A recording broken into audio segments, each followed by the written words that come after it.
in on. Great. Ready? Good evening. This is the September 21st, 2022 New Canaan Police Commission meeting, starting at 6 p.m. Our first item on the agenda is minutes from the previous meeting. Am I muted? Or turn the volume up.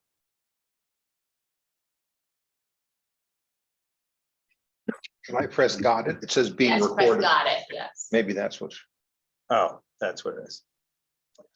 Okay. One more time. How's that? Can you hear us? Yes. Yes. Okay, good. Thank you. All right, one more time. This is the September 21st, 2022 Police Commission meeting for the town of New Canaan. It's 6 p.m. The first item on the agenda is minutes from the previous meeting of July 17th. Any corrections? None here. I had none. All right, motion to approve the July, So moved. July 17th. This is the July 20. All right, Yeah. July. I'm sorry, The which minutes for July 20th. July 20th, right, but here it says July 17th. Oh. Sorry. All right, it was the July 20th meeting. Was it 20th? It was, Jennifer. yeah, it was because, July 20th. yeah, okay, Okay. for the July Our 20th. meeting. agenda says 17. Maybe just Right, tweak that. okay. Motion to approve, So moved. second, all those in favor? Aye. Okay, that's done. Monthly reports, chief. Sure. First report I have is our budget. This is FY 23, so we just started the budget. So July, we spent 6.40, should have been 8.33, so slightly under budget. So that's a good trend. Then I have August 2022. Right, Should have been 16.66. Actual is 11.60, so slightly under budget too. So that's a good trend. So no concerns for the budget so far this fiscal year. And then similarly, animal control is overall at 9.70 with July and August included. So that's under budget as well. So that's additional good news. right, and then that dog fund, this pops up every once in a while, right? That Yeah. it's 15,000 was expended, the budget's 26. Does that go someplace? Does that go to the state? Yeah, there's some kind of split with the dog. Right. Dog licenses go to the state and then to the town. So it's kind of a convoluted account. It's a little complicated, but Okay, it's never been an issue. next. Next report I have is monthly statistics. I'll just highlight some incidents, family disputes 44 versus 41. So that's a relatively consistent trend. Larceny from motor vehicle 23 versus 34. So that's a good trend down. Yep. Motor vehicle accident property damage 238 versus 230. So it's slightly up, but not concerning.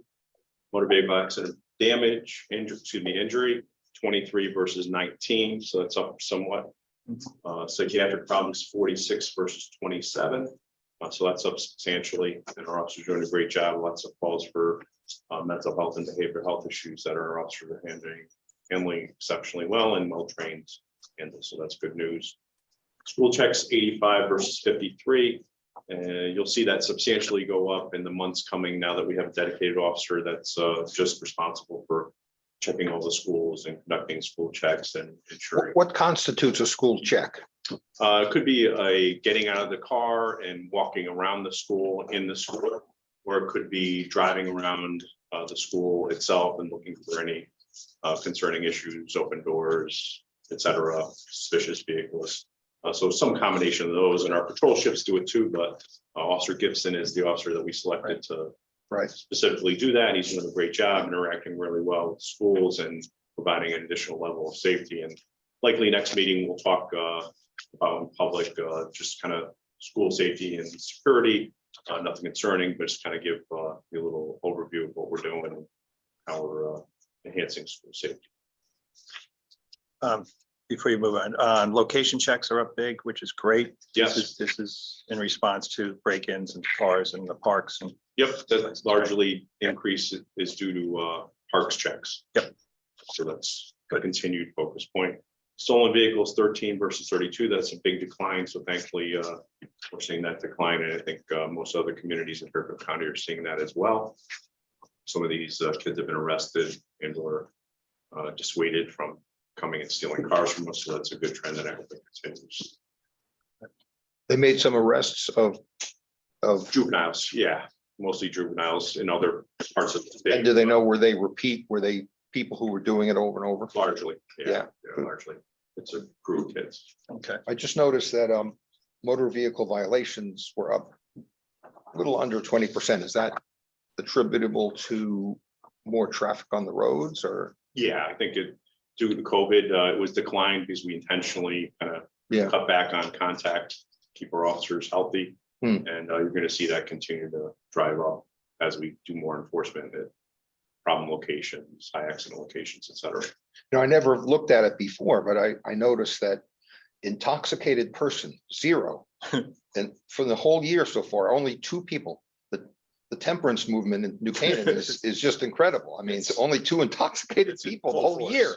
It's extreme to have somebody walking around that's not visibly intoxicated. Different than driving. It's not, it's, No, I know. it's not at your house. Somebody stumbling around and. Yeah, yeah. Yes. We don't go to homes. That's all I have with that. Next reports I have are staffing reports for July and August. So July, we had about 71% of the time we worked with a minimum shift of 5 officers. Lost time was 32.45, and compared to previous July 21 and 20, it's a little bit higher due to some officers on injury leave, 2 officers in the academy training, and 1 officer on field training. So that all attributes to our staffing levels. August, 66% of the time we worked with a minimum shift. 32.87 was our lost time.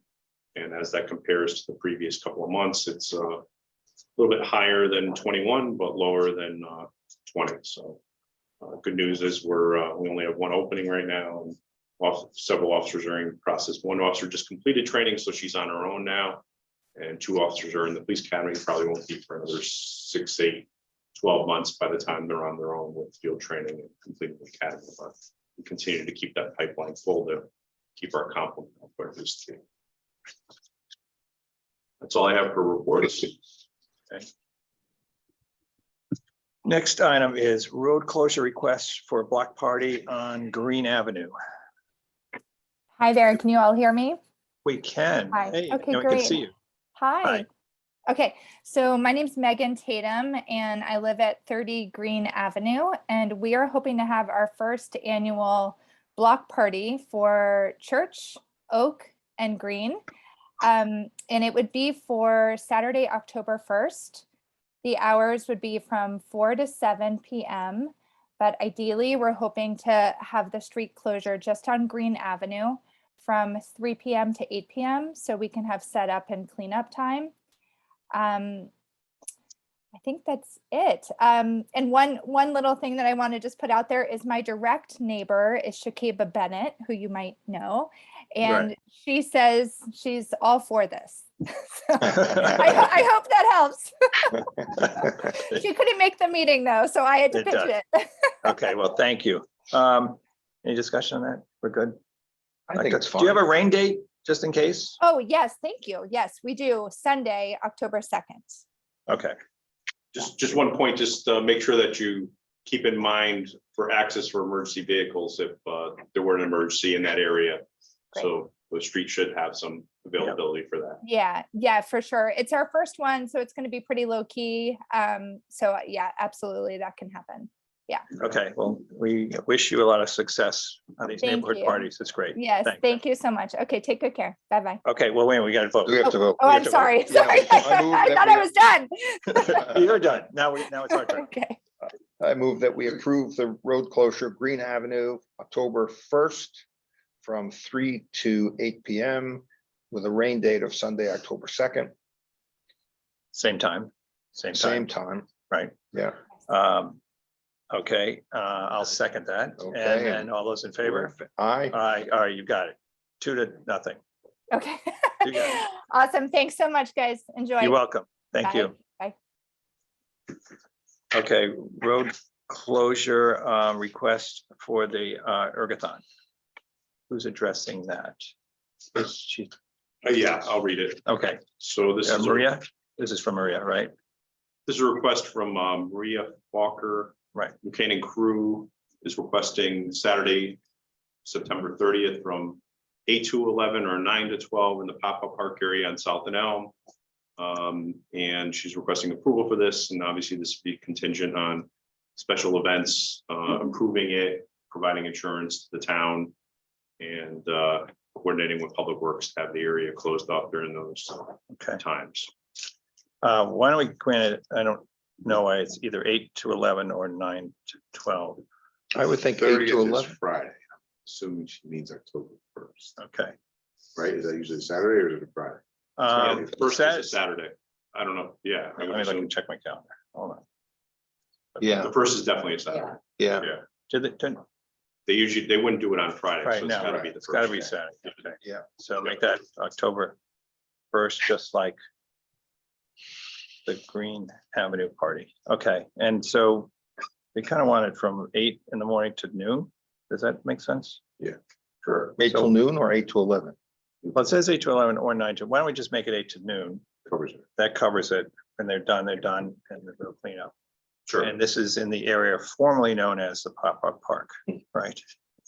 Need a new name for that. We need a new name. Okay, so as long as they have all the proper insurance and approvals through Tucker. Tucker. Tucker, you on?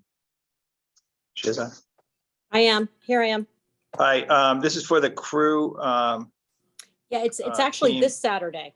It's this Saturday. I was just checking that. The It's- Ergathon, Yeah, This Saturday. okay. No, it's, Well, she's, no, she's been texting me all day saying that she needed to make sure that we had all the barricades ready to deliver 9:23, which is, I'm sorry, no, 9:23. What are we today? 9/24. So she wants the barricades there on Friday, which is the 23rd for the event on the 24th. Okay. The change of course. Okay, so it's September 24th, all right? Correct. I was just checking my email. Okay, good. All right, we approve that then. And I do have all her paperwork and insurance and everything. Perfect. Okay, motion to approve. move to Yeah. approve the street closure from on the 24th, Saturday, the 24th, from 8 to 12 for the ergathon. In the area formerly known as the Pop-Up Park. Yes. I second. All those in favor? Aye. Okay, that's good. Done. Thank you. Burtis Avenue parking. Who's here for Burtis Avenue? Hi. Are you Jacqueline? Hey, Jackie. Good to see. Oh, please. Get yourself at home. Yes. Thank you so much. My name is Jackie Kaufman. I'm an attorney with Carmody Torrance, Sandak and Tennessee in Stanford. And my partner, Mike Sweeney, says his regards to you all. Oh, good. Yeah, we haven't seen him in a while. The last time, I know, and I think that the last time that we were before you was on 42 Forest Street. Forest Street, which So, came out very years nice. ago. Yes. The COVID, Hmm. just that was a time back. But it's nice to be here, and thank you so much for putting us on your agenda so quickly, and to Jennifer for organizing all this. So we're very, very appreciative. I represent the owners of 11 Burtis, 21 to 25 Burtis, and you should have some materials. We do. But I didn't bring my big boards. Now that everything in the zoning office is digital, and we have the luxury of having like multiple screens in there. They've done away with the big boards, so I'm back to my small pieces. Hopefully, when we finish our renovations here, we too will have big boards. We will have the same. We'll be. It's tremendous. Yeah. It's really tremendous. Okay. So my client owns the 3 parcels, 11, 21 to 25 in Cherry Street parking lot. That's roughly 3/4 of an acre. It's half of the block. Yeah, that's this photo here. Yes. exactly. Okay, which I think is your page. That's Great. perfect. Yes, and in fact, I can. Is that the parking behind the telephone? Yes. Yes, exactly. Yeah. Here's a better. I thought that was a municipal For you lot. too. You can see that. Okay, yeah. That shows you the site that's outlined there. Those are the existing conditions. I thought it today. was a municipal lot. And I thought they- that was a municipal lot. It's actually a private owned lot, but it has It- been, because it was open and available for so long, the owner, the prior owner, had leased the spaces to the municipality to use. I see, okay. As necessary. So Okay. sometimes you've probably seen it full, and sometimes you haven't seen it full. Right. But right now, the existing businesses that are there, some are all still functioning. And there's an application pending before the Planning and Zoning Commission to merge the parcels, remove the existing improvements, and to redevelop it with a 25-unit residential mixed use. So the office building's coming down. The office building Right, is coming okay, down and yeah, and the and two the houses homes, to the right, south of got it, it. yes. Yep. And this here is picture. Yep, the which I think we've proposal. You got can see here. The bird's eye view. And I have some nice glossy renderings as well, if you'd like to take. I can share that. Oh, you know, I've got it here. Oh, perfect, wonderful. I'd Okay, great. I'd like to see the glossy, because I printed black and white and it's difficult to see, actually. You didn't get one of them? Two. Oh, I got this.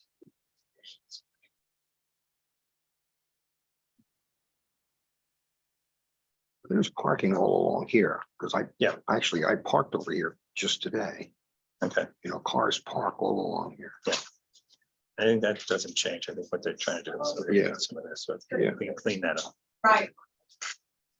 Because we just were updating our renderings today, and I showed Well, I could share this. you tonight, because the purpose of my visit to you is to speak to some of the parking reconfiguration that we do. We're not losing any parking, but we do have to, we're proposing to add a loading zone and to reconfigure the spaces. So we'll go through that with you. With me on the Zoom is Emily Foster, who's our traffic and parking consultant with SLR. So if there's anything, if I don't play her on TV well enough tonight, she's here to rescue me.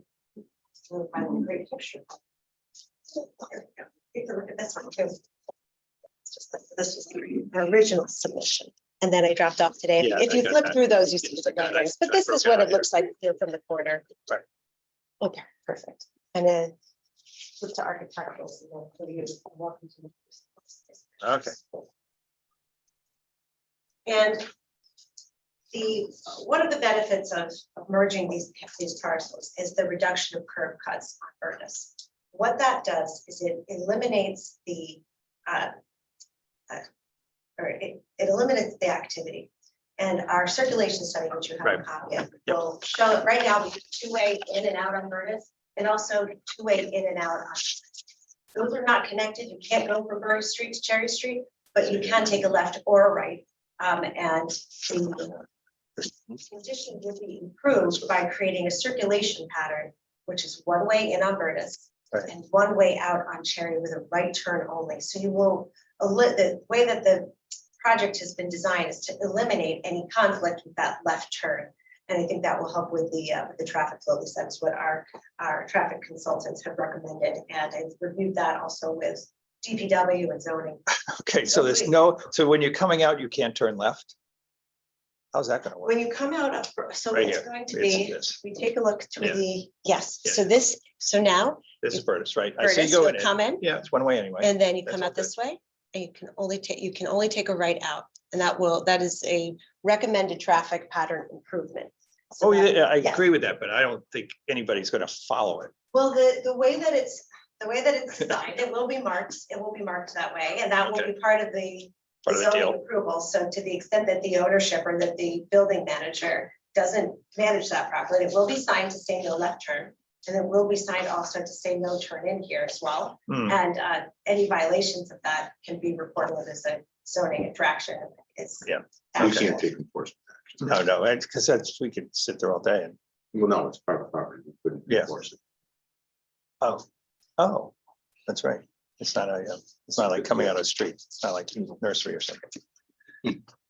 Okay, But it is desirable to ownership, actually, that is maintained, whether or not you have the ability to do that. And that's because it really serves that connectivity between Burgess and Cherry now serves as a driveway. Yeah. It's not supposed to be a through road and a cut through for people. And it actually has been specifically designed to be narrow like a driveway in that sense. And we've met with the fire marshal on this before, really hitting the go button was you can't bring an emergency service vehicle like a fire truck down through that driveway. It really is designed only to accommodate the average vehicle that one owns. And because there's so much frontage around the site, it has all the public health and safety access that's needed by code. Okay. But it is designed specifically to prevent it from being someone just cutting across. It's Got not going to be double wide like one might expect for some things through All right. developments like this. Just a minute. Deputy Chief, Just looking at this real quick, this is a problem area for us every morning. That traffic does get backed up from Main Street. And adding 25, forcing 25 units to contribute to that traffic backup doesn't sound beneficial to me.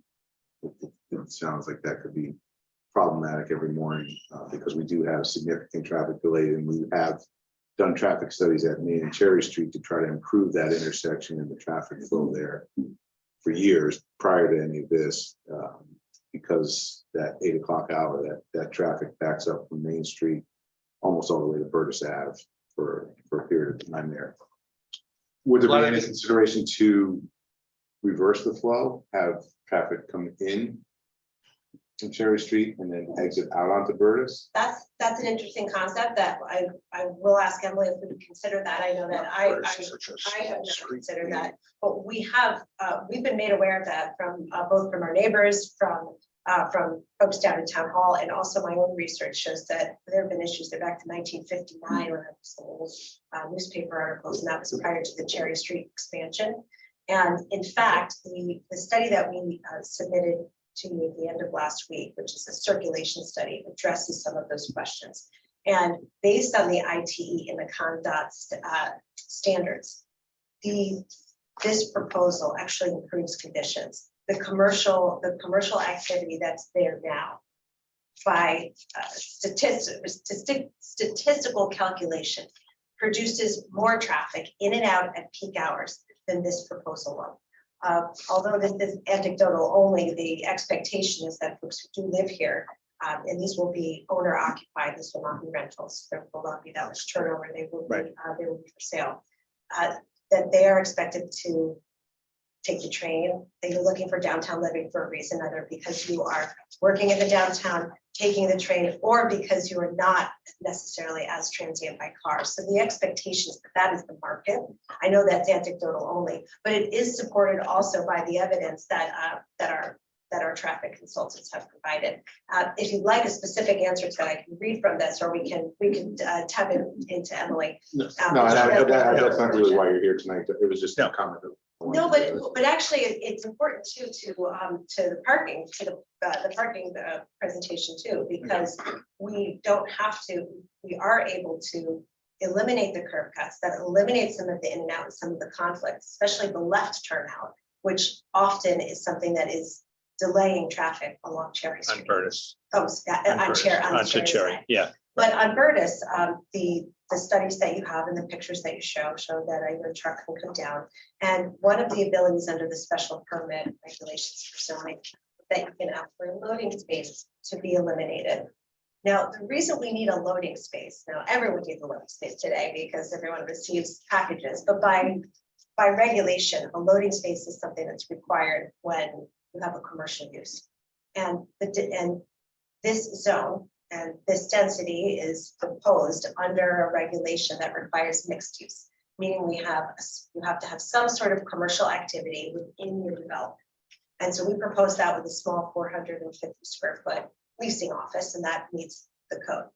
That also triggers a requirement for a loading space. And Excuse me, yes, there'll be a leasing office yes. for these units? Not leasing, excuse me, a sales office. Yes, Okay, a location. that was my first question We is, apologize. okay, It was my just- second question is, once you sell them, then what happens to that office? That office will have to remain as an office, and it can be most likely leased or sold to someone who wants to maintain an office there. It could be someone who lives in the building and wants to have, hang their shingle there to have their tax practice or their law practice, or it could be sold to an outside entity for commercial use only. Plenty of parking on site under the buildings and within garages for all of those uses, including the commercial use. Any commercial use by zoning regulation requires a truck loading space. So we've asked that to be waived on site because we don't want that activity within the site and trying to keep that a more narrow experience and that some people aren't going through with commercial vehicles. So we're proposing to put that loading space because the truth is that people do receive packages. People are gonna have to move in and out of this building and it would clog up Ernest without it. So we've had that discussion with the commission and asked that we explore putting a loading space on the street. And there are 5 existing spaces on Vertus now that are adjacent to this property. And based on the geometry, we can also fit a loading space in there. And it would be the applicant's desire to sign that so that during the day, let's say between the hours of 6 a.m. and 4 p.m., it's a dedicated loading space. And in the evening, it will have them in after hours, it can be used for on-street parking. So that would be an addition of really 2 parking spaces to the bank of downtown spaces. Okay. I'm sure they've looked at this, but rather than you have a loading space, then you have 2 parking spaces, then a loading place, wouldn't it be better to have the 2 loading spots together so that a truck? There's an existing loading space. That was gonna be one of my questions. Could we combine the 2? Switch them. Or just make one loading? Or space? do you need? Does two? your loading Three? space have to be in front of your building or does it? have to be on It the would be street? either way. So here are both of these buildings are. we have two Loading spot different here, so that trucks can. distinct multifamily buildings. So where it goes is a no import to me. Perhaps we can ask. So the existing loading zones, loading space, That remains the same.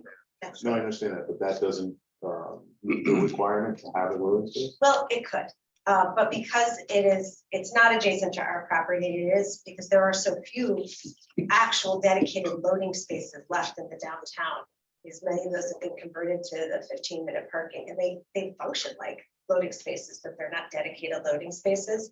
That it was advised that we don't solely rely on this and that we create additional opportunity for loading on the street. If you think that is sufficient and that is a recommendation, then I'm sure that would be well received. But we did study this to create. Okay. But we can My other move it question- anywhere else, I'm sure. Let's Yeah, ask Emily what she I would thinks. recommend combining the 2 and not having 2 spaces in between 2 loading zones. But so your facility would not accommodate, say, UPS or a FedEx truck to travel through it. They would park Probably, on I mean, a small box truck does have the ability to get around it, but a larger truck. just a standard UPS or FedEx truck, but they probably. Let's ask Emily, are you there? Yes, I'm here.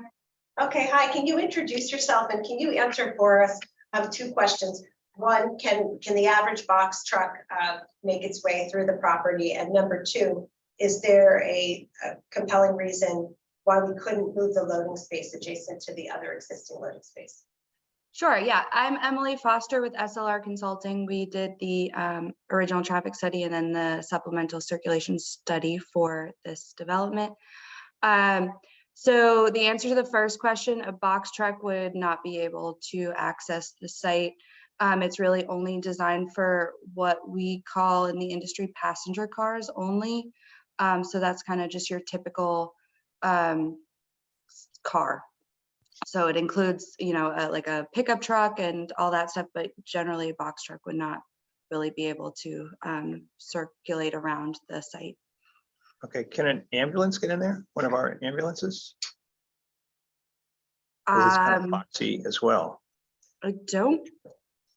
I haven't run that Yeah. turn template. I think the site designer might have, but yeah, I guess I can't answer that because I didn't run that. That was actually considered to not be necessary for public health and safety because the entrances, the ingress and egress all face on the outer road. So that is just for internal parking purposes. There are 3 townhome buildings that face Cherry Street. And then there are the 2 multifamily buildings which face Furnace Avenue. So you can park there and You do it. can park, Okay, you can got park it. right there. I mean, you could do this, but you could pull it here if you needed to, Yep. to get someone, or you can get, it's the corner. It's turning, the corner that is the challenge on the internal. Where's just a picture of the still the You know what? I think I gave you Let's- new, let me, this is an easy to read. me one moment, Emily, so I can orient everyone. So this is the entrance to one building. This is the entrance to the other building. Got 3 townhomes here. Also, you can have reverse access if an ambulance could go in here, fire Okay. truck could even Okay. back in here. Yep. But it has all by code, it meets, Right, and if the That fire changes truck it. needs to come, it's on Burtis or can be here. yes, Anywhere exactly. there, where they would have access and an ambulance could be there. Yes, and That's fine. even here, actually, if it needed to access the back Oh, of this yeah, building okay. for any reason, we do have a fence here, but I mean, for fire. You could do that too, but also the Got it. fire marshal no, I see. articulated that, he can get the, And he signed off on all this. yes, I Yeah. mean, we do have to demonstrate at the building permit level that it Yeah. meets the actual code, but he's reviewed this, we are together this morning as Yeah. well, so we Right. expect that. Got it. comment in Emily, here. I think the second question was whether we could combine the 2 loading zones and move what looks like 2 spaces, in effect, switch location with the loading zone. Sure, yeah, I mean, I definitely think you can, and as, for an operation standpoint, it would be easier for trucks to pull Right. in to that one. You could almost just make the one parking spot next to the existing loading, add that to it to make it, longer, and then you would essentially add another parking spot, because you would add 2 where we're showing the new loading today. So you would Right, so you're add a- forced, by code, you're forced to have that where it says number 1 on Mhm. that sheet. That's That's the in existing one. front of the sales office. That not the +1. So if you're Not looking the at. +1, no, the first one. Number 1, Yeah. this number 1 over Yeah. here, that's the existing loading space, and we don't want to do anything to that. That exists, and we know that the town relies on that. Okay, And that is not adjacent to our property, but that doesn't matter because this is on-street parking and we can't make it specifically for us. If this loading, if someone comes in with a liquor delivery to the liquor store across the street, then got it. they Okay, can go there too. But I mean, it does become communal, but the expectation is that it just creates additional opportunity to service this new development. And then this +1 just shows the one that we're putting here, but Okay. per your recommendation, we can move it with the 2 right in between. yeah, just, So Right. plus Put one. that is- there, it's and then not these 2 quite spots go spaces, here. but it's Bigger than 1, is Yeah. that why it's? Then the trucks can, Well, know, that like just bigger that trucks just shows can the fit in there, the right? space that we're adding. So Right, that's one right. It is passenger one, vehicle. it is, I think it can fit 2. Emily, can you confirm the loading space that is proposed? the +1. The +1, How big is that? does that accommodate 2 passenger vehicles? Yes, it's 45 feet, so it would. Okay, so So it's I would basically recommend swap. taking one space, attaching it to the current loading zone. And then converting their proposed loading zone to 2 To parking 2 parking spaces. spaces. I think that makes a lot of sense. Yep. I got you. Wonderful. But I So will that say, would make 8 spaces on. You pick up Versat, one. 8 yes, passenger car spaces. That's on fine. Got that? that's great. I think, just so So you it's know, our basically, intent of Make that all up. our intent for maintaining these 2 green spaces and putting the load in between is to have as minimal disruption to your existing on-street parking spaces, but if you endorse that, then this is absolutely. Like I said, I fine by think us. it's easier for the trucks to You're right. just pull in rather than having essentially parallel park. try to park, UPS which truck, they'd probably right. just block the road. Right. I think you're right. If we did that, in other words, if we turn one of those, half the loading zone +1 into a parking space, would the new loading zone, which consists of the old one and And the one new parking half of the space. new one, would that be large enough for box trucks and Amazon trucks and FedEx trucks and the like? Emily, how say you? It would be, yeah, it depends on what size you're talking about, but like the typical vans the Amazon vans that we see coming in and out all the time, and like a small delivery box truck, that would definitely fit. The huge like wheelbase trucks, it probably wouldn't fit, but yes, the typical delivery truck that would fit through Burtis Street would fit. Okay, It's essentially 2 spaces. I think Yeah. would accommodate. Yeah, okay. Typically. You're right, so it comes out to be about, Emily, would you say it's about 1.5 loading spaces there? It would be 2 parkings, 2 vehicle parkings. So vehicle it would probably parking. be 40 feet long. So Yeah, I- at least it should be. I don't have Yeah, the it would. We're dimensions. basically swapping that. Okay, that's fine. And then we pick up a couple more spaces because you don't have the curb cut any longer. That's right. The driveway, that wide driveway that's there That's for the right. two There's houses. like three. There's three of them. Right, there are three technically. Yeah. So now we minimize the curb cuts, create new opportunities for on-street parking, and then the entire sidewalk will be brick paver there and widened in certain areas. Okay, And then all the. How many turn parking lanes are- spaces are on site? I see what look like parking spaces. We have 50 parking spaces on site. They're all underneath the two buildings. They will be a sunken parking garage. So we didn't review parking garage under each of the two multifamily buildings. And underneath the townhomes, or behind the townhomes, are garages for each of the towns. underground. There. It's an interesting grade change, Yeah, actually. So if you're looking at it, if you're walking down Cherry Street, you'll see three townhomes. There is a stoop. You walk into it, you don't see any type of parking. Because the grade drops, what they've done is interesting design concept. You'll come down the driveway, and on that side, it's actually underneath. So it kind of goes, Nice, okay, it's graded down. So you won't really see those either unless you're internal to the site. okay, so. And you're anticipating with the 25 units, 50 vehicles more or less? 25 units, and the commercial space requires 39 spaces by zoning regulation. And we've designed it with 50 spaces so that people can have more than one car. The zoning regulation calls for 1.5 spaces for some of the units. So this just creates some visitor parking and some overflow. Visitor, right. Where do things stand with P and Z for this project? We had our first public hearing in August, and on August 23rd, it was continued, and we will be back before them on next Tuesday. So what we're seeking now is an endorsement that you've reviewed it, that you're comfortable with this change, and we'll present that to you. We'll also present that to the P&Z Commission. We expect that it will be continued. They have a very long agenda on Tuesday night, and so we've been advised to be ready to not close, that we may have another hearing in October. Sorry about that. Okay. That's okay. All right. So we need a motion on this? You're looking for a motion? Correct? Or just an endorsement? Oh, a motion to vote would be wonderful, and I know that on some of the prior ones you have done for P and Z, you've made it conditional on their approval, of course. Yeah. So And that's what it would be. Once you, that would be fine. P and Z with us. has any comment? I think, That was Lynn. look, I think we would endorse this as it is, subject to whatever P and Z, because we don't step on each other's toes. And they look to us to say, well, what did the police commission say? And so, We're just talking the parking on Burris, but I still have concerns about Yeah. the vehicle flow out onto Cherry. Yeah. okay, I would defer judgment we're on not that. voting on that. Parking on Burris. We're keeping it to Vertus only tonight. All right, okay. You're okay with this? I think. Yeah. I think it's gonna be a great improvement for the area. And Yeah.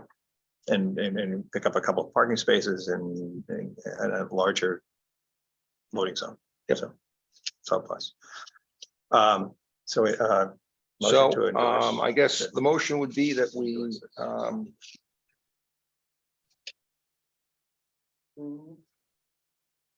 proposal for, how do we shorten this? Parking on Burris Avenue. Modified street. Yeah, I'm looking for the name of the, the 11 and 25 Burtis Avenue, There it is. 11, 21, 25. This- Burtis Avenue Yeah. project, Yeah, 11, 21. 21 Burtis Avenue project. I think it's And we approve their proposed change to the parking configuration on Burtis Avenue with the one alteration that the loading zone be moved adjacent to the current loading zone, and that it be shortened from what's shown here to create one more additional vehicle parking spot. Very good. Second, all those in favor? It's easy. Thank you very much. A step Thank you. forward. Yes. And I will say too, if you have questions about that, we'll be meeting with DPW and Yeah. engineering, and I'm happy to arrange for a call on traffic flow to Cherry. If you and the engineer, if you'd like additional questions. Thank you so much for your time. today. Great, thank Great to you. see you. Thank you. Thank you, Emily. Thanks, Emily. All right, let's clear that. Clear this. Interesting. I always look at those two houses. Yeah. I'm just gonna Yeah. develop that sooner or later. Yeah. Where's, okay, crosswalk. Sign proposal, Officer Bartuli. Officer Nicole Bartoli here. Yes. I am Community Impact Officer since January. Yep. Which means my district is downtown. I'm the liaison officer. I've received a complaint from one resident in town that the crosswalk on East Ave and Cherry Street was not functioning properly and she could barely see it. That took to me to go check out all the crosswalks. I noticed they were not in uniform and they looked different and some of them had audible, some did not. So I talked to the Director of Public Works, Tiger Mann, and he was receptive to my idea and I created a proposal. You'll see that the trends are rising in pedestrian fatalities each year and they have doubled since 2013 due to electric vehicles and more distractions. So I thought most of our job is being preventive on the matter. So I thought, let's try to make this reality. Tiger, are you here? I'm here. So- Nicole, Officer Bertulli came to me with the idea, with the proposal, to look at 8 locations in the downtown area, 6 of which are state-owned traffic lights, 2 are town-owned. We only have 2 in town that we own, Park and Elm and Park and Pine, Park and Cherry, Park Pine Cherry. Excuse me. I'm sorry, Tiger, which 2 do we own? Park and Elm? We own Park and Elm and Park, Pine and Cherry, right? So, because Cherry turns into Pine, right at the old post office. Oh, yeah, right. So, so all the others in town, every other one, specifically coming off the state routes are all Got owned by the state. So we discussed the proposal, I discussed it in-house with, our town engineer. And we met with, our traffic consultant, our traffic signal consultant from Fuss and O'Neill, who have been working on, the RRFBs for us, the beacons and the intersection of 123 and Locust for that crossing that we're trying to do. With the idea of putting in auto pedestrian signals at each one of the locations. In discussing with the state, while they are upgrading some of the signals in their next project, 6 of the locations will be upgraded. They do not have plans for APS at this time. In reviewing APS and ADA law, it comes to pass that if there is a request, the municipality, shall look towards installing audible pedestrian signals where possible.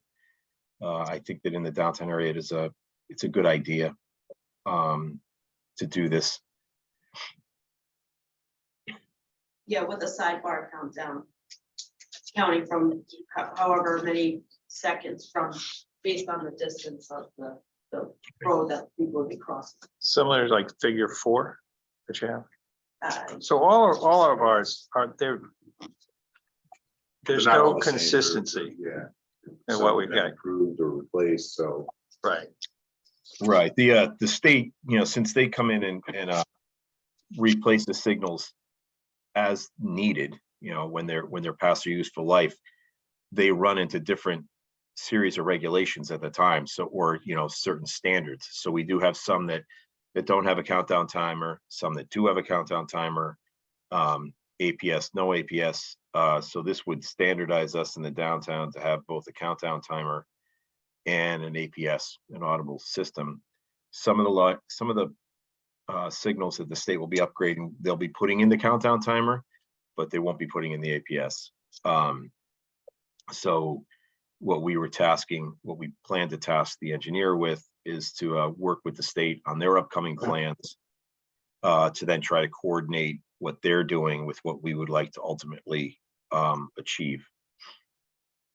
Right, I understand it's 60 decibels, Right. does it sound? And I just don't know what that really means. You know, I'd like to hear it. I but don't have a yeah. decibel meter, but Yeah, I know that it's much lower. Actually, you can check out the audible pedestrian signal that we want it to match is the one on New Norwalk and Lakeview. If you check that one out, it's very low. And it has the sidebar countdown. So that is what our model would be. New Norwalk and That New Norwalk and Lakeview has it? has what we want for the rest of the signal downtown. and Okay. In the community. So that was that's a good test to check out for sound. Does the sound trigger only if someone presses the button to cross, or Yes, it does. does it sound all the time? No, when someone presses it, it also has a raised arrow, so if someone's blind, they can touch it with braille or feel the arrow for the direction that they're pointing to go. And once they press that and it's their time, it'll be beep, beep, beep, very Okay. low. 60 We can set it to have an audible signal for someone who's blind to find the push button, and that is quite low. I've been looking at them in other municipalities since Nicole brought this to my attention, and that's a very low locating type of beep, and then it elevates once it's a good time to cross. Permitted time Say to again, cross. it elevates when It's a permitted time to cross. So they push the button, and then at the time that it's a permitted time to cross, that sound would then elevate to that 60 decibel level. And then it changes its cadence based upon how much time you have left to cross. And then it drops back down to a very, very low. and it's a No. beep. It's a beep. Yeah, it's a And very. what was the low- other thing you mentioned, Tiger? I'm sorry. AP something or other? APS is audible pedestrian signal. Sorry for the acronym. But that's what the system is. It's basically for people with low vision to be able to find the signal and then know when it's a good time to cross or permitted time to cross. Most of the time, if for a person with low vision, they're actually having to determine based upon sounds that they hear in the environment, cars passing, things of that nature. And as Nicole mentioned, now with the advent of electric vehicles, they're quiet. So it's very, very difficult to pick up audible cues for people who with low vision or no vision. And I also noticed with individuals and juveniles without disabilities, as I'm downtown most often, they're looking at their cell phone and the crosswalk it's time to cross and they don't see it. And when they look up, it's too late and then they're running across as the red hand's already up. So if that audible was there, it would trigger someone or a kid, juvenile to know, hey, it's my turn to cross, pay attention. 60 decibels is normal conversation, background music, air conditioner. And, Okay. you know, Yeah, driving in the so- car at 60 miles an hour is similar to 60 decibels. So And that's what we have right now at New Norwalk and Lakeview. I don't know what that It's is. New North. 60. Yes. Tell you what I would like to, I just finish up on my homework here, to see that. But what are we proposing to replace the town ones or all of them? Or wait for the state? I'm not sure what we're proposing to do. I think the proposal would be to replace, the only thing we can, Tiger, and correct me if I'm wrong, the only thing we can control is the two in town, is that correct? Or can we? No, we could actually, The other, we've spoken to the state and we could at our dime, at our cost. Yeah, okay. Change the signals to this standard. If the choice is to choose the standard of a countdown timer with an APS signal associated with it, the state will get us to a certain level on the majority of their signals in the downtown, and then we would have to take the extra step to make them all an audible signal as well. The Does the interesting state- thing is that if we get a request for an audible signal, we are almost mandated underneath the ADA law to pursue it. And would it be helpful to have it at Main and, or I'm sorry, South and Farm? That's on our list. Where Yeah. the That is on kids the are, list because the of- kids are always on their Yes, phones. that is on our list, one of the 8 signals. Yeah, that's number 8. Tiger, do you know It ballpark is, cost? thank you. Yeah, thank you. No, Leon, thank you. The proposal for the engineering study is $32,000. And the idea is that, and I have monies available for that. I would have to obviously go to the selectmen for approval of that study.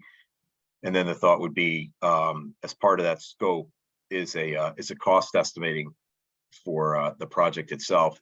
And we would look to include it in our fiscal 24 budget line to then move it forward at that point in conjunction with the state, what the state is doing, at their signals at the time.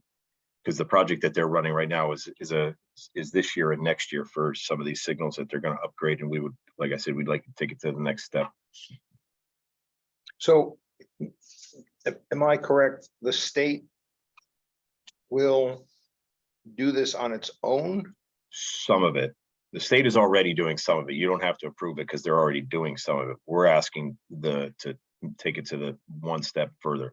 The state's going to bring it to a countdown timer, but not the audible All of them? signal. On all of ours? On On 6 of the 8? 6. 6 of Yeah. the 8. And then Okay. we would look to then bring the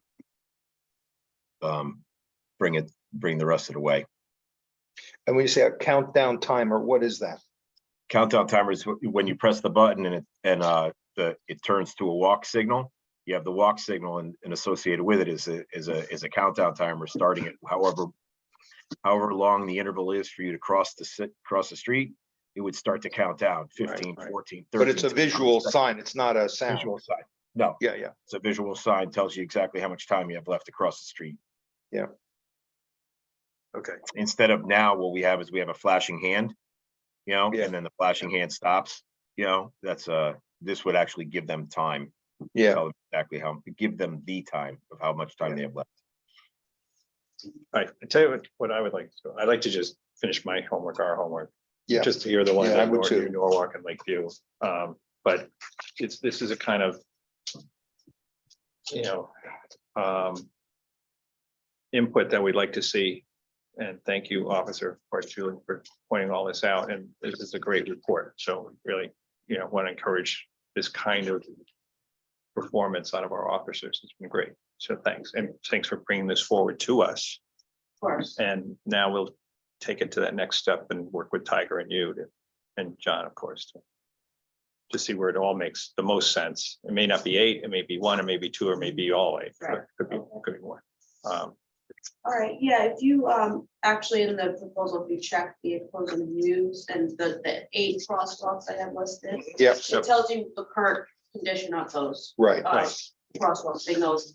Non-audible with a 12-second countdown, some are non-audible with no countdown, so you'll see that there as well. Yeah, one way or the other, we've got to bring all these Yeah, to some kind of consistent format. So thank you. Good work, Nicole. thank Great you. work. Thank you. All right, so Great effort. we'll put it on to the next month's.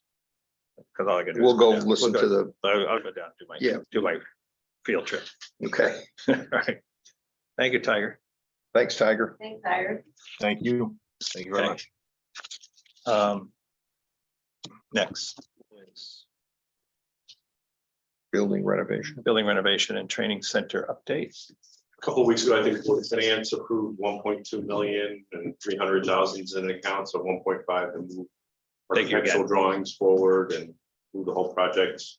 I think tonight town council is discussing it too and likely approving it. So that's great news. That's moving forward. Right? And in fact, at the Board of Finance meeting, one of the members who's also on the PD building committee emphasized how important the training center was, and that's still on the near term and a priority. I haven't gotten much information recently about it, where that stands, but I know it continues to be at the top of the list. I think they've done a couple of perk tests over at the sites and one was better than the other. So we'll see what Oh, that'll. no, John? We're talking the training. Yeah, So, the training. Yeah, I think Joe Zagorinsky Yep. found a way to position our footprint on that area. And, Great. you know, that's the last I heard, that it seemed positive. Right, and then, and just for the public that's listening, this training center is something that we think is crucial for training our officers going forward. We've also, Chief has also talked to a number of other departments, and they have expressed interest in subletting it from us. So it's not just all on us, and it sits there empty, you know, a number of hours a day. There are four, at least four, or a handful, five, Five or six. six, yeah. Just, I mean, just. Yeah, area departments Yeah. that would love to lease it from us at times that makes sense for all of us. Mhm. So it becomes in fact a sort of our own regional training center. And also with Russ Kimes' new position, we would be able to then train more efficiently and effectively with our ambulance corps and our fire department at the same time, at the same location. And that's something that I think we've been lacking over the years, and now it's a critical function that we've got to be able to do. So this would provide for all that, and it provides an environment for our officers to be put into that they're exposed to. So it's a great way of training our officers so that they're ready for any situation that's coming along, day or night. So important. Okay, good. Forward progress. Forward progress is right. College course approval for Deputy Chief Federico. Or these are all graduate level higher Thank you. education courses for Deputy Chief Federico, Lieutenant Ferenga, Sergeant Milligan, Officer Connolly, towards their degree requirements. Right. I recommend approval based on reimbursements related in the contract. Motion to approve. Motion. Move to approve all of the requests for the additional educational courses. Second here. All those in favor? Aye. All those approved. Got it. Letters of appreciation. Sure, the first letter is for Animal Control Officer and Officer Bartuli. They visited the Buchanan Inn and interacted with the residents, and the director there commented that they loved the presentations, and they interacted so well with the residents that she was so inclined to write to us and said they were friendly, personable, articulate, and seemed genuinely pleased. Good. So that's great news. and great Officer interaction Bartoli there. again. Yes. Next, thank you is a pretty exceptional case. A resident was scammed out of $145,000, and officers Chanella and Oaks worked on that case, and due to their efforts, the money was returned to the gentleman. So that's great work, and copies of this will go into their personnel file. I would imagine these cases, most people never get the money back. It's all depends. cyber If and they get to us quick enough. Yeah. And get it back to them. If they wait too long and they're embarrassed, then you're impossible, but it's a constant battle. Yeah. Constant attempts to scam our residents, and specifically older residents, because they can be more vulnerable. what was the nature of the scam? Do you know? I don't know Okay. specifically. Do you know, John? I don't. No. Okay, good. H, grievance 2023, grievance. And who is here for that? I'm here. And you are? May I step forward? Yeah, Yes, right there. of course. Yeah. And do you mind if I'm seated? No, I'd rather have you seated right there. If you Is could, this okay? or- no, I'd rather look at you. Right. Yeah, that's okay. How's that? That's That's good. perfect, front and center. Yeah. I'm Rachel Beard. I Okay. have a practice in Rocky Hill, and part of my practice as an attorney is to represent FOP union members. And I'm here tonight on grievance 2022-3 Right. on behalf of the grievant. I have packets. I made 5, and it looks like that may be just enough of documents that I'll be referring to during my presentation, Okay. if I could provide them at this point.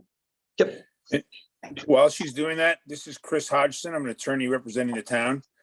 appearing remotely. Just want to note for the record that Attorney Baird had I don't know if there's indicated anybody else earlier. on or. No, it's okay. That- Chris, hang on. Can we make it any louder? Is that? Oh, that's the minus. No, but it should light up over here. But it Yeah. doesn't seem to light up over Is there volume on? There, there it goes. Oh, you gotta hold it down. Yeah. You know, by the time I figure this out. call myself, but- Yeah. It could be How's on that? my end too. Good, good. No, it's that's better. Operator error on my part. So could you repeat that, Chris? Thank you, Commissioner. That Attorney Baird indicated earlier today that the union is requesting to present the step 2 grievance in open session tonight. Right, that's what I wanted to, my first question before you started in. Do you want this in executive session or open session? I just confirmed with my client, the grievant, who is here virtually with us, that he chooses public session. Okay, and who's your client? David Rivera. Okay.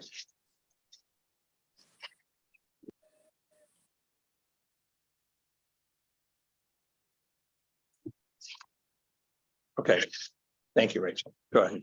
I believe I heard Chris say that I'm just going to make my presentation. Is that the procedure? Chris, we're good? Okay, perfect. Yes, thank you. Thank you.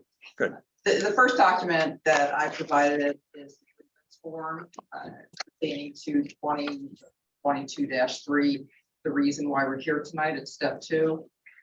The grievance is that on or about the 2nd day of May in the year 2022, the town of New Canaan did place the grievant on administrative leave without pay, thereby denying him compensation and medical insurance coverage as provided in the current collective bargaining agreement without just cause. Just want to go through the documents because this really is a document case that I'm going to be presenting it. The first document after the grievance form is an April 27, 2022 letter from the chief. And it indicates to the grievant that based upon a criminal investigation that the grievant is being placed effective immediately, which again is the date of the letter, April 27th, 2022, on paid administrative leave. 5 days later, in the next form, which is a letter dated May 2nd, 2022, the grievant received notice from Cheryl Jones, who is the Human Resources Director, that because she had been informed from PERMA that the grievant had not been doing his job searches and attending physical therapy, that his benefits, his workers' comp benefits, had stopped on April 2nd. And she goes on to explain that the town had used certain sick and vacation times of 10 days through the April 17th pay period, and that he's currently out of sick and vacation time. I did confirm with Ms. Jones today that the grievant was last paid on April 17th and that he was not paid any money thereafter. Now, one question that I wish to present, because it is a complex series of events here. The agreement was placed on administrative leave paid on April 27th, 2022. Then 5 days later, he is denied pay and placed on unpaid administrative leave. Now, I confirmed with Ms. Jones that he wasn't paid after April 17th, but if he was placed on paid administrative leave on April 27th, which is a Wednesday, he should have at least, even if you accept the May 2nd, 2022 letter is valid, which we don't, and we'll go into the reasons for that, should have at least been paid for April 27th, which was a Wednesday, the 28th, which was a Thursday, the 29th, which was a Friday, and then the 2nd, which was a Monday. But again, I confirmed that he was not paid after April 17th. Just to go into the letter. Sorry, so, excuse me. Yes. So you're saying he wasn't paid for the 4 days? He wasn't, but I'm going to go into why there's no basis for having placed him or placing him on unpaid administrative leave on Monday, May 2nd either. It's a confusing situation, and I'm hoping to clear it up with the rest of the documents that I have. So the May 2nd letter that we've been discussing, which is in the packet, references that there were some workers' comp non-compliance circumstances back in, I guess, April 2nd, prior to April 2nd. But there's another document in the packet which arises from another grievance that Mr. Rivera had that was 2022-1, which settled on April 12th because of, that was brought because of non-compliance allegedly with workers' comp as well. And so the question becomes, when did the town find out that he was non-compliant with workers' comp after April 12th, when the settlement was made? Or when did it find out prior to April 2nd that he was non-compliant with workers' comp? Now, the previous allegation of non-compliance with workers' comp, he received a letter from, and that's in the packet, dated December 6, 2021, that he was non-compliant and that Ms. Jones had been informed by Kerma that he was non-compliant. And we actually have that letter in the packet from January 28th, 2022, where someone from Kerma does write to the town, to the chief, saying, these are the reasons he was non-compliant, this is what we're doing.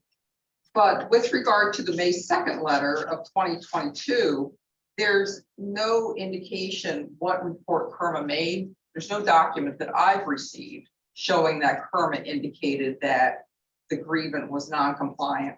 So there's two set of circumstances here. First, he was placed on paid administrative leave on April 27th. He remained employed through August 20th.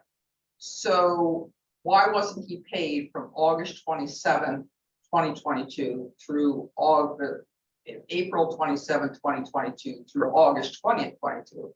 Why wasn't he paid during that period? Well, I guess you look then at the May 2nd letter, 2022, that says, oh, you were non-compliant with workers' comp. But when did the town find out he was non-compliant with workers' comp? And when they found out, was it prior to settling his other non-compliance with workers' comp on April 12th? And why would he inform them that there were other allegations of non-compliance? And why isn't there a letter that he received, I received, indicating, as in the January 28th, 2022 letter, that there are reasons for the non-compliance? It's just a letter 5 days after paid administrative leave saying, oh, you're non-compliant, so we're not going to pay you anymore.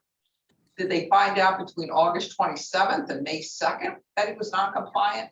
There's just, it doesn't make any sense, the chain of events that happened here. There's no explanation for placing someone on paid administrative leave and then 5 days later saying, oh, wait, you've been non-compliant, when the non-compliance was already dealt with in a settlement agreement 2 weeks before and nobody said anything about it. It just, I'm unable to puzzle together. Okay, Chris? Your thoughts here? Is that the end of Ms. Baird's, Attorney Baird's presentation? Yes, Chris, I'm done. Oh, thank you. Well, typically, we just hear from the union as to what their argument is regarding the merits. I would just say to the commission, so Attorney Baird can hear, that throughout 2022, there were periods of time, apparently, Officer Rivera was receiving workers' comp benefits again in 2022, including receiving workers' comp benefits as of April 27, 2022, when he was placed on paid administrative leave, which was just referring to the fact that you're going to continue to receive your pay, which is you're on workers' comp leave, so you'll continue to get that. The following week, though, the town was notified that Officer Rivera had stopped doing his job searches again, and they stopped them. So the town's obligation to pay the difference in salary and workers' comp stopped too. So that's what happened.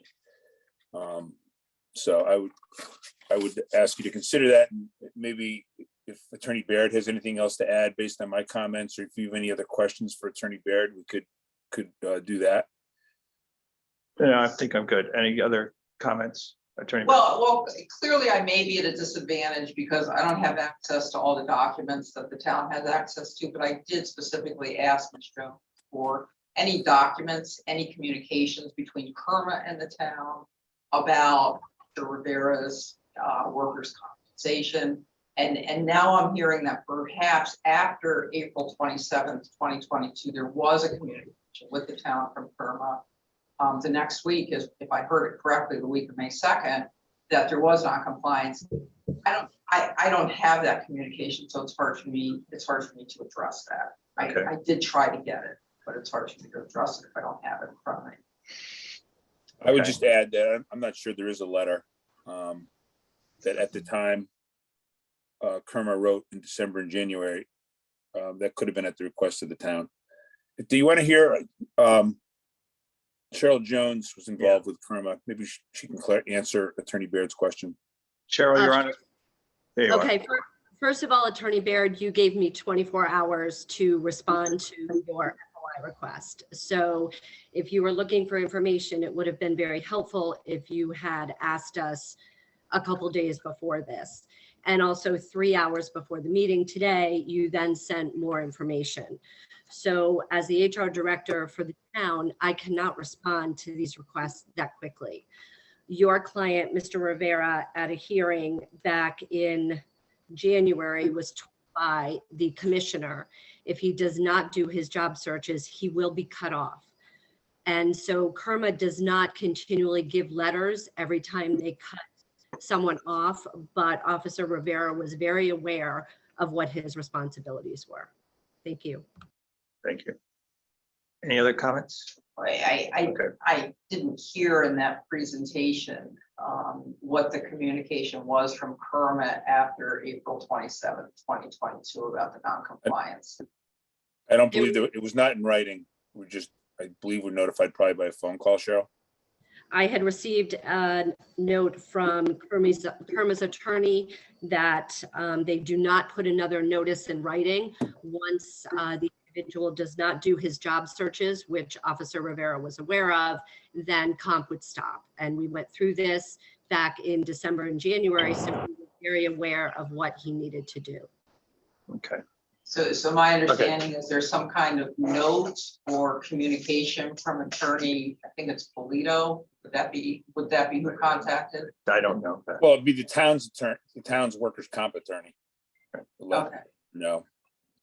But I'll see if there's anything else. Attorney Baird, I'll see if there's anything else.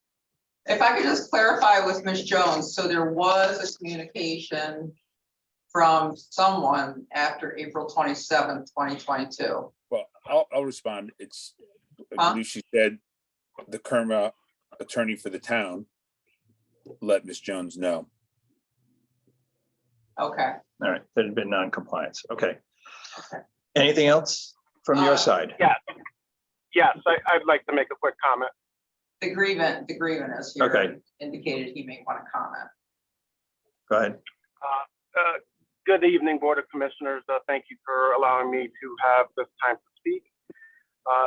If I may, we've gone into a lot of workers. David, you're breaking up. Cut out. Has to do with the placing me on paid administrative status. I received a letter from the chief about paid administrative status. He took me off of injury leave, which of course workers' comp would cover if I was in compliance. But the fact that he took me off of injury leave and put me on paid administrative leave left me with benefits that I should have received since the chief himself placed me on that status. I think that's the basis of the grievance. And that is what we are arguing. So I'd like to thank you guys again for allowing me. Okay, David, you're breaking up there a bit. And I think that's a very, I think that's, I'm sorry, I think that's the most important part of this case is that the chief of police took me off of injury leave and put me on paid administrative status. The chief could have done a variety of other things. He could have suspended me without pay. He could have had a Garrity hearing. He decided to take me off of injury leave, which of course, like I said before, workers' comp covered, and put me on paid administrative leave. So I think it's very important that the board understands that once the chief took me off of injury leave, which workers' comp would have covered, and put me on paid administrative leave, that allows for certain benefits that workers' comp doesn't cover at that point, according to the collective bargaining agreement. Okay, I think we've got all the facts out on the table here. Not even close, but Well, we did our best. okay. What I like to do is I like us to go into executive session and discuss this, Thank you. okay? And For the record, it Yep. would be a motion to go into executive session and you'd invite myself and invite- Cheryl Jones. Yep. Into executive Motion. session. yes. And, I'll make the motion to go into executive session and invite in Chris Hodges and Cheryl Jones Second, and the chief. second. Okay, we are now back in public session. I need a motion, and I'm going to ask for a motion to vote to deny the grievance at step 2. Do you have that motion? I second the motion. All those in favor? Aye. Thank you. Nice Thank meeting you. you. Thank Take you. care. Have a good night. Thank you. Any other business? No. Just stated the department for you to read. Thank you, Chris. Thanks, Thank you. everyone. Great to see you. Thanks, Thanks, Cheryl. Cheryl. Thank you. Motion to. Motion to adjourn. Second. All in favor? Aye. Aye. Thank you. Good night. Thank you.